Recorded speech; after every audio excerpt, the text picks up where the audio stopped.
जी नाज़रीन अस्सलाम वालेकुम। आज 3 मौज़ूआत पर बात करेंगे।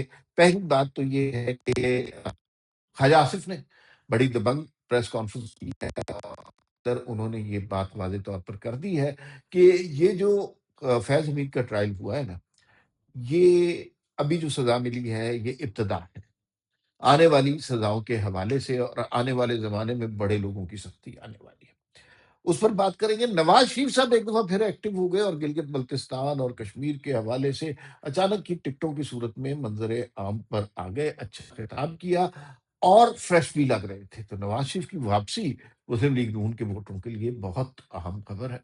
तीसरी बात जिस पर हम बात करेंगे, आरटी इंडिया एक मीडिया ग्रुप है इंडिया की जानिब से, उन्होंने एक गलत खबर दी कि शहबाज शरीफ रूस के सदर प्यूटन से मिलने गए, 40 मिनट उन्होंने बाहर बिठाए रखा और फिर बाहर से ही फारिग कर दिया। ये खबर फेक न्यूज थी, इस कदर तेजी से फैली कि हद ही नहीं। लेकिन इसको फैलाया किसने, इस पर बात करेंगे। आप सब लोगों से दरखास्त है कि इस चैनल को सब्सक्राइब कर लें, बेल आइकन को प्रेस कर लें, ताकि हर वीडियो आपको बर वक्त मिलती रहे। ख्वाजा आसिफ और नवाज शरीफ की बात करने से पहले हम ये बात करेंगे आरटी इंडिया की जानिब से जो खबर आई है। वो खबर ये थी कि शहबाज शरीफ साहब जो है वो प्यूटन से मिलने गए और उसने बाहर कुर्सी पे बिठाया जैसे किसी मुलाजिम को बिठाते हैं और 40 मिनट के बाद कहा कि दौड़ जाओ। और ये ज़ाहिर है किसी भी मुल्क के लिए ये खबर बड़ी इंसल्टिंग हो सकती है कि आपका प्राइम मिनिस्टर क्या है। ये खबर इंडिया से आई थी। आरटी जो है रशिया टुडे इंडिया के नाम से एक मीडिया ग्रुप है और ये रशियन इन्फ्लुएंस के हवाले से इंडिया में इस पर काम होता है। अच्छा, ये जो आरटी इंडिया ने जिस तरह की ये खबर चलाई, ये बहुत बड़ा उनका अकाउंट है और उनका इन्फ्लुएंस बहुत ज्यादा है, लम्हों में फैल गई।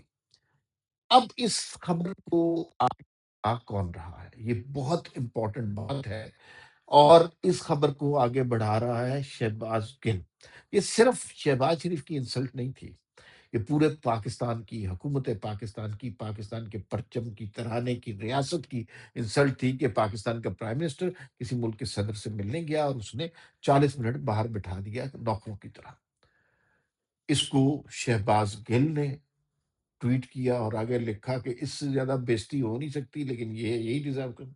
शहजाद अकबर, वजाहत, ये सारे, मोहित पीरजादा, ये सारे लोग जो बाहर बैठे हुए भगोड़े हैं, इन्होंने इस खबर को रीट्वीट किया, इसके ऊपर जहरीले नफरत अंगेज कमेंट किए और फिर उसके बाद जाहिर है ये बड़े बड़े अकाउंट्स वाले लोग हैं, इन्होंने खबर को फैलाया। इन्हें एक लम्हे के लिए भी इस बात का एहसास नहीं रहा कि इस खबर की तस्दीक करनी चाहिए। इन्हें इस बात का एहसास नहीं रहा कि इस खबर के हवाले से इन्हें ये सोचना चाहिए कि अगर इस खबर को ये ज्यादा प्रमोट करेंगे तो ये सिर्फ शहबाज शरीफ से आपका जाती इख्तलाफ हो सकता है। ये जो है इंसल्ट है पाकिस्तान की, रियासत पाकिस्तान की। लेकिन नहीं, ऐसा नहीं हुआ। ये इस खबर को आगे बढ़ाते रहे। थोड़ी देर के बाद आरटी इंडिया की जानिब से एक अपोलॉजी सामने आती है और उस अपोलॉजी में वो कहते हैं कि हमने अपनी वो साबिका खबर जो ये थी कि शहबाज शरीफ प्यूटन के दफ्तर के बाहर 40 मिनट बैठे रहे और इंतजार करते रहे, फिर उन्हें टरखा के वापस भेज दिया, डिलीट कर दी है क्योंकि ये खबर गलत थी। उनसे गलती हुई, उन्होंने माफी मांगी, मांगनी चाहिए। लेकिन इन कई शक्लें आप याद रखिए, ये अब एंटी नवाज शरीफ, एंटी शहबाज शरीफ या एंटी स्टैब्लिशमेंट लोग नहीं है, ये एंटी पाकिस्तान लोग हैं। हर वो जगह जहां पाकिस्तान की इज्जत होती है, इनकी शक्लें रोने वाली बन जाती है। हर जगह जहां पाकिस्तान के साथ कोई अच्छा नहीं होता या कोई एक ऐसा वाकया जिसमें सुबकी का, तजहीक का पहलू निकलता हो, वहां पर आप देखेंगे कि यूं लगता है जैसे इन लोगों की लॉटरी निकल आई है। और ये उस खबर को बढ़ा चढ़ाकर, मिर्च मसाले लगाकर ऐसे पेश करते हैं कि जैसे ये दुनिया की तारीख में सबसे बड़ा कारनामा हो गया है। ये वो थाली के बैंगन हैं जो कभी इधर लुढ़कते हैं, कभी उधर उधर लुढ़कते हैं। ये वो बदकिस्मत और बदबख्त लोग हैं جو جس تھالی میں کھاتے ہیں اسی میں چھید کرتے ہیں۔ اس ملک کی وجہ سے یہ سارے لوگ بنے ہیں، اور اس ملک کے خلاف بات کرنے سے اب یہ ڈالر کماتے ہیں۔ مجھے بہت زیادہ دکھ ہوا، اور یہ سوچ صرف ان لوگوں کی نہیں ہے، یہ سوچ ساری پی ٹی آئی کی ہے، یہ سوچ عمران خان صاحب نے انہیں دی ہے۔ اور وجہ کیا ہے کہ عمران خان نے جس طرح کی باتیں کی ہیں ماضی میں، وہ ساری باتیں اب ان کو ازبر ہو گئی ہیں۔ وہ زہر جو لوگوں کے ذہنوں میں انڈیلا گیا تھا، اب تعفن کی طرح نکل نکل کر باہر آ رہا ہے۔ عمران خان کی طرف سے یہ کیمپین کی گئی تھی نا، پی ٹی آئی کی طرف سے، کہ اپنے پاسپورٹ جلا دو۔ پاسپورٹ آپ کی شہریت کا، آپ کی شناخت کا نشان ہوتا ہے۔ انہوں نے وہ کیمپین کی اور اپنے پاسپورٹ جلائے، اور یہی وہ لوگ تھے جنہوں نے ویڈیوز کے اندر یہ دکھایا کہ پاکستان کا جھنڈا قدموں تلے روم دو۔ یہ وہ لوگ ہیں، یہی وہ لوگ ہیں جو کہا کرتے تھے کہ خان نہیں تو پاکستان نہیں۔ یہ ساری نفرت عمران خان نے ڈالی ہوئی ہے۔ یہ جو زہریلے پودے لگائے ہوئے ہیں، یہ عمران خان کے ہی لگائے ہوئے ہیں، اور یہ اب سمجھتے ہیں کہ ان کا سودا صرف اس صورت میں بک سکتا ہے کہ یہ پاکستان کی برائی کرے۔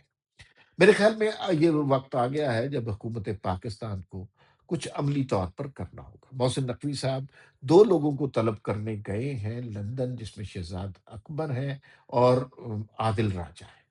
یہ 2 لوگ جب اگر آ جاتے ہیں تو انہیں عبرت کا نشان بنانا چاہیے، اور باقی سارے لوگوں کے خلاف اگر کارروائی نہیں کر سکتے یا انہیں واپس نہیں بلا سکتے، کم از کم پاکستان میں ان کے ٹویٹر ہینڈل کی ریچ ختم کی جائے، اور ان کو قرار واقعی سزا دی جائے اور دلوانے کی کوشش کی جائے۔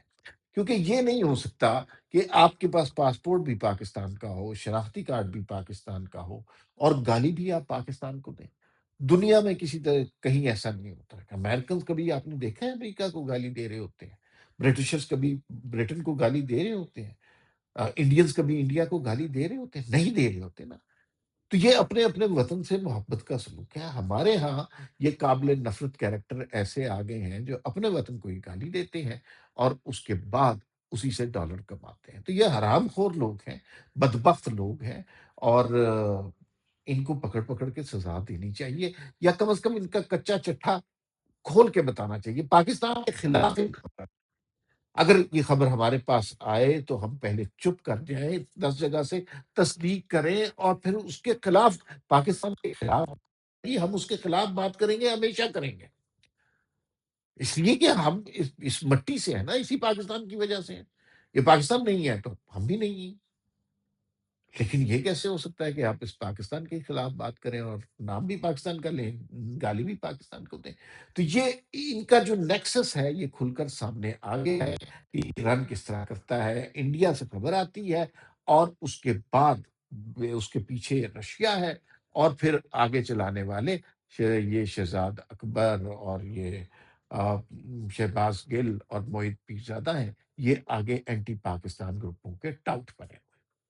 اب ذرا خواجہ آصف صاحب کی بات کر لیں۔ خواجہ آصف صاحب نے تو بالکل ہی کلیئر کہہ دیا کہ بھائی یہ جو فیض حمید کا ٹرائل ہے نا، یہ ابھی ابتدا ہے، اور واقعی لگتا یہ ہے کہ یہ بہت سخت بات ہوئی ہے، لیکن یہ ابھی ابتدا ہے۔ اس میں بہت سارے اور اینگلز کو سامنا لانا پڑے گا۔ اس میں جنرل باجوہ کا جو رول ہے اس کے اوپر سامنے آنا چاہیے۔ نواز شریف کے خلاف ایک مدت سے یہ کارروائی شروع ہو گئی تھی۔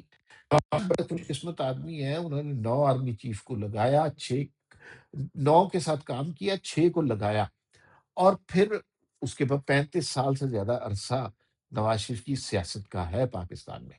اچھا، اس سارے عرصے کے بعد اب ہم نے دیکھا کہ اب جو کچھ نواز شریف کے خلاف پلان کیا گیا تھا، نواز شریف کے جو دشمن تھے وہ بے نقاب ہو رہے ہیں، اور خواجہ آصف صاحب کہہ رہے ہیں کہ جوڈیشری کا بھی امتحان ہوگا، تو ثاقب نثار، ثاقب ناصور جیسے کردار بھی پکڑے جائیں گے، اور پکڑے جانے چاہیے، اس لیے کہ یہ ہر دفعہ بچ جاتے ہیں۔ یہ سیاسی جماعتوں سے بھی کھاتے ہیں، اسٹیبلشمنٹ بھی کھاتے ہیں، تو ان کو پکڑنا چاہیے۔ نواز شریف بڑے دنوں کے بعد منظر عام پر آئے، مسلم لیگ نون کے لوگوں کے دل تو ویسے ہی بڑے ہو جاتے ہیں اگر نواز شریف انہیں نظر آئے، تو نواز شریف نظر آئے، خوش-बाश नज़र आए, सेहतमंद अच्छे जो लोग थोड़ा-सा आपको बता दें, नवाज़ शरीफ जो लोग कहते हैं ना साइड पे हो गए, किसी ने साइड पे कर दिया, ऐसी बात नहीं थी। उनकी तबीयत ठीक नहीं थी, अब उनके टेस्ट-शेस्ट हो गए हुए हैं, तबीयत ठीक है और वो अब अमली सियासत में कदम रखेंगे। कश्मीर का दौरा भी करेंगे और गिलगित-बल्तिस्तान का वो 2 दिन का। तो यही इस वक़्त की खबरें हैं। फ़िलवक़्त इतना ही, फिर मुलाकात होगी। अल्लाह हाफ़िज़।